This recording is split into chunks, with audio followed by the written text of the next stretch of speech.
Assalamualaikum warahmatullahi wabarakatuh. Kami dari kelompok 5 beranggotakan Nanda Putri Pertiwi, Nurlaili Azizah, Prismadita Puspawijaya, dan Retno Kusuma Astuti akan mempresentasikan tentang aplikasi radioisotop dalam bidang kimia. Aplikasi yang akan kami paparkan yaitu yang pertama, teknik perunut untuk mempelajari mekanisme fotosintesis, esterifikasi, dan kesetimbangan dinamis. Untuk yang kedua, analisis pengenceran isotop. Yang ketiga, analisis aktivasi neutron. Dan yang terakhir adalah titrasi radiometri. Untuk yang pertama, teknik perunut. Teknik perunut adalah suatu teknik yang digunakan untuk tujuan mendapatkan informasi perilaku dari objek dengan cara menandai objek tersebut dengan suatu bahan tertentu. Nah, suatu bahan tertentu di sini yang dimaksudkan adalah isotop atau radioisotop. Perunutan merupakan suatu proses pemanfaatan senyawa yang telah ditandai dengan isotop atau radioisotop untuk menjadi bagian dari sistem biologi atau mekanik sehingga diketahui mekanisme yang terjadi atau diperoleh suatu hasil pengukuran. Nah, dalam bidang kimia sendiri, teknik perunut biasanya dipakai untuk mempelajari mekanisme berbagai reaksi kimia seperti esterifikasi, fotosintesis, dan kesetimbangan dinamis. Dalam reaksi esterifikasi, teknik perunut digunakan untuk menyelidiki asal atom oksigen yang membentuk air pada reaksi esterifikasi, apakah berasal dari asam atau dari alkohol. Nah, di sini digunakan radioisotop O18 dan menggunakan analisa spektroskopi massa. Berdasarkan penelitian diketahui bahwa reaksi esterifikasi, atom O yang membentuk senyawa H2O atau air berasal dari asam karboksilat, sedangkan atom O yang membentuk senyawa ester berasal dari alkohol. Untuk selanjutnya yaitu teknik perunut dalam fotosintesis. Nah, teknik perunut dan fotosintesis dilakukan oleh Melvin Kelvin untuk mengetahui mekanisme fotosintesis yang melibatkan reaksi CO2 dan H2O menghasilkan glukosa dan O2. Dalam percobaan ini, Melvin Kelvin menggunakan gas CO2 yang mengandung isotop 14C radioaktif yang diterpakan kepada tanaman alga selama 1 tahun. Selanjutnya, alga diekstrak dengan alkohol dan air. Senyawa terekstrak dipisahkan dengan kromatografi, selanjutnya diidentifikasi. Dalam kerja jenis ini digunakan deteksi seperti sebuah pencacah Geiger untuk mengikuti atom radioaktif lewat berbagai zat antara produk akhir. Senyawa yang mengandung radioaktif terdapat dalam zat antara yang dibentuk selama fotosintesis. Nah, berdasarkan percobaan dengan teknik perunut ini, Kelvin mengajukan mekanisme atau tahap-tahap fotosintesis. Untuk yang terakhir yaitu kesetimbangan dinamis.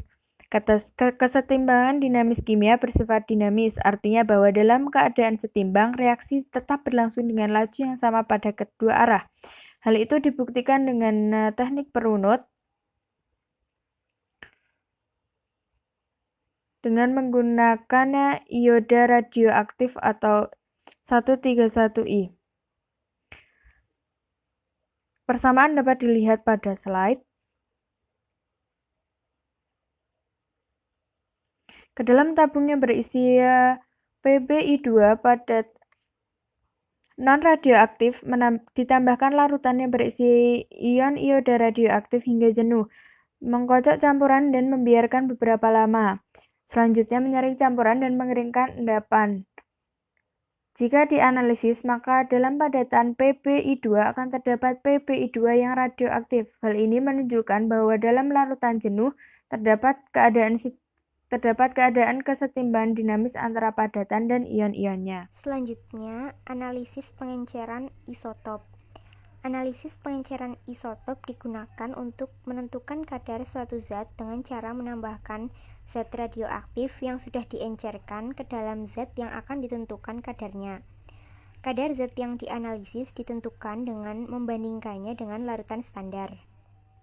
Contoh dari analisis pengenceran isotop yaitu ke dalam 50 ml larutan yang mengandung ion Zn2+, yang belum diketahui konsentrasinya, ditambahkan 10 ml larutan 62 Zn2+, 0,1 mikro Ci, kemudian diencerkan sampai volume 100 ml. Setelah pengendapan, garam seng diperoleh 0,4 gram seng dengan keaktifan 0,0825 mikro-Ci. Hitunglah konsentrasi ion Zn2+ dalam larutan semula. Jawabnya yaitu mencari persen Zn yang diperoleh dengan cara 0,0825 dibagi 0,1 kali 100 sama dengan 82,5%.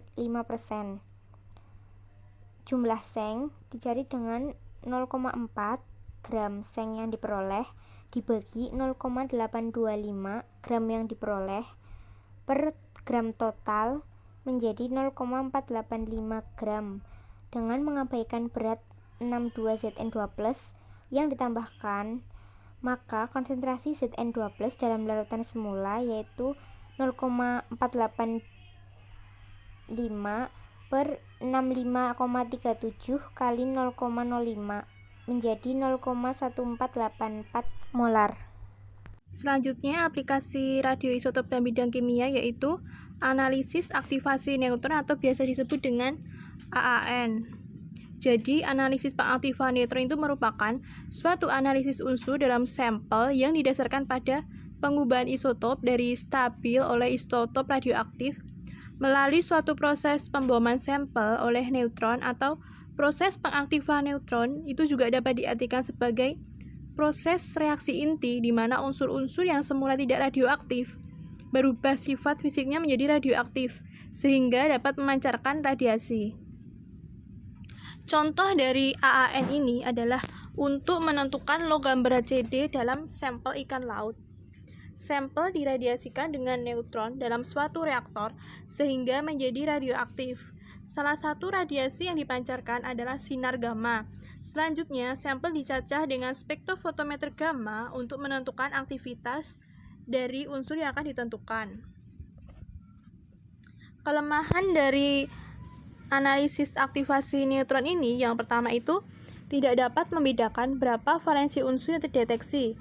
Jadi, kadar yang ditentukan itu merupakan suatu kadar total dari suatu unsur, misalnya itu feri atau fero, merkuri atau merkuro.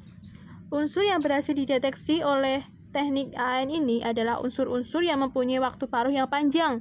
Jadi, untuk unsur-unsur yang mempunyai waktu paruh yang pendek atau mempunyai orde menit ataupun detik itu akan sulit dianalisis oleh teknik ini karena unsur tersebut akan meluruh terlebih dahulu sebelum berhasil dideteksi. Dan yang ketiga itu, teknik AAN ini merupakan waktu yang tidak sedikit untuk proses pencacahan cuplikan sampai proses analisisnya. Berdasarkan pada waktu pengukuran emisi gamanya, teknik AAN dapat dibedakan menjadi dua bagian. Yang pertama yaitu metode analisis aktivasi neutron gamma peluruhan DGNAA atau Dilute Gamma Neutron Activation Analysis, di mana ini merupakan waktu pengukuran beberapa saat setelah proses iradiasi atau setelah bahan radioaktif itu mengalami proses peluruhan atau meluruh. Yang kedua yaitu metode analisis aktivasi neutron gamma serentak atau PGNAA, Prompt Gamma Neutron Activation Analysis, di mana waktu pengukurannya itu secara langsung pada saat atau selama proses iradiasi. Selanjutnya yaitu dapat dilihat pada gambar merupakan diagram proses tangkap neutron oleh inti yang diikuti dengan emisi gamma.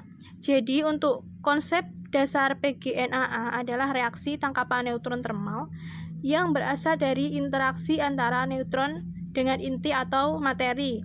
Ketika neutron berinteraksi dengan inti melalui suatu tumbukan yang tidak elastis, maka selanjutnya akan terjadi penyerapan neutron termal oleh inti, sehingga menyebabkan inti itu mengalami eksitasi dan menyebabkan inti materi bersifat radioaktif. Selanjutnya, untuk mencapai keadaan yang stabil, inti selanjutnya akan memancarkan sinar gamma dengan energi yang spesifik atau disebut dengan gamma serentak. Jadi, untuk gamma serentak itu sendiri merupakan suatu radiasi gamma yang dipancarkan secara bersamaan dari suatu radioisotop dengan waktu yang pendek. Energi yang spesifik tersebut dapat digunakan untuk mengidentifikasi atau menganalisis kandungan unsur dalam materi atau sampel tersebut. Jadi, pada keadaan yang lain bersifat radioaktif masih memancarkan sinar gamma yang lain.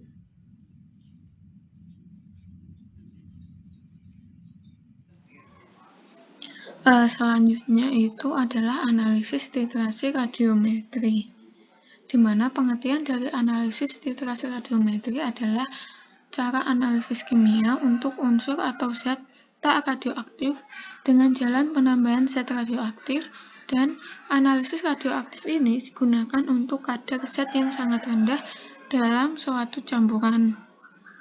Kemudian contohnya, pada titrasi radiometri, isotop radioaktif dapat digunakan sebagai petunjuk titik akhir titrasi. Misalnya, pada titrasi penentuan kadar ion Cl- dengan ion Ag+ membentuk endapan AgCl. Baik titran maupun cuplikan dapat mengandung komponen radioaktif. Pada awal titrasi, dalam label Erlenmeyer yang berisi ion Cl- non-radioaktif tidak terdapat keaktifan. Setelah ion 100 Ag+ radioaktif ditambahkan ke dalam Erlenmeyer dan bereaksi dengan Cl- membentuk endapan AgCl. Bagian supernatan atau endapan tidak menunjukkan tanda-tanda keaktifan, tetapi setelah titik ekuivalen tercapai, kelebihan ion Ag+ berada dalam larutan, dan secara perlahan itu meningkatkan keaktifan. Titik akhir titrasi diperoleh dengan cara ekstranspolisi grafik. Jadi, penentuan kadar Ag+ ataupun Cl- itu dapat menggunakan radioisotop. Jika ingin ditentukan kadar Cl-nya, maka yang digunakan adalah Ag dalam bentuk radioisotop, yaitu 100 Ag+. Dan jika ingin ditentukan kadar Ag, maka digunakan ion radioklor. Untuk kelebihannya dari analisis titrasi radiometri itu, yang pertama kepekaannya sangat tinggi, kemudian yang kedua itu suhu, pH, kekeruhan, dan yang lainnya itu tidak mempengaruhi titik akhir dari titrasi tersebut.